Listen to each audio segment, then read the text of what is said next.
अजामिल भी अपने पुत्र का नाम बार बार ले लेने लगे। धीरे धीरे समय व्यतीत होने लगा। अब अजामिल का अंतिम समय आया। अजामिल अपने द्वार में खटिया में सोया है। प्रांगण में एक खटिया लगी है। खटिया समझे? ओ मैया, कौन समझा? चारपाई।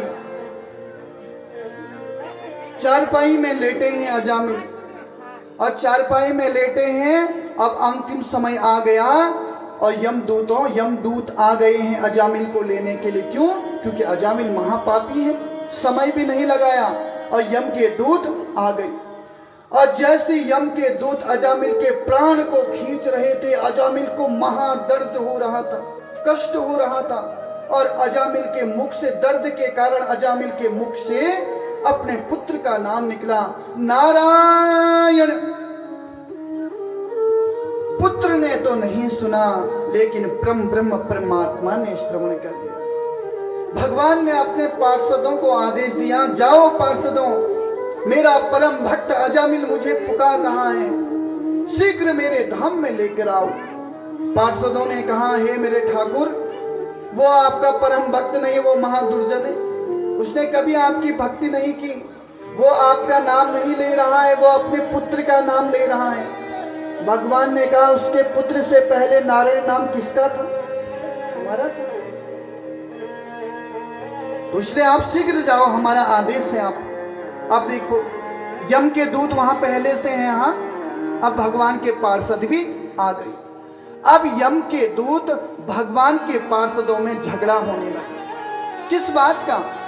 भगवान के पार्षद कह रहे हैं हम इसे वैकुंठ ले जाते हैं, और यमराज के दूत कह रहे हैं हम इसे नरक ले जाते हैं। लेकिन भगवान के पार्षदों ने यम के दूतों को मारकर वहां से भगा दिया। यम के दूत यमराज के पास गए, कहा कि महाराज, पहले तो आप हमें ये बताओ, मृत्यु के कर्मों का फल कौन देता है? आप देते हो? यमराज देते हैं? जो जैसा करेंगे वहां वैसे लोक में उसे भेजते हैं। ये तो न्याय आप ही करते हो, तो फिर वहां भगवान के पार्षद क्यों आए? यमराज की वाणी है, हे दूतों, जिस जीव के हृदय में भगवान का नाम, कंठ में भगवान का नाम उच्चारण हो रहा है, हृदय में भगवान की छवि का दर्शन हो, गले में तुलसी की माला धारण किए हो, माथे पर टीका लगाया हो, हाथ में माला झोली हो, उसे कभी भी मत छूना, क्योंकि वो भगवान का परम भक्त, परम वैष्णव है। यमराज स्वयं कह रहे हैं।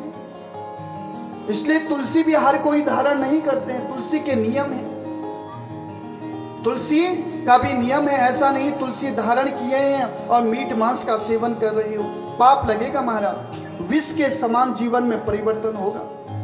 इसलिए तुलसी धारण करो तो इसका नियम भी है। ये शौक के लिए नहीं पहनते हैं कि तुलसी पहन लिया, इसका नियम है। इसके बिना मेरे ठाकुर जी भोग स्वीकार नहीं करते हैं। बिना तुलसी दल से भगवान भोग नहीं स्वीकार नहीं करते, चाहे आपने 56 प्रकार का भोग क्यों नहीं लगाया हो।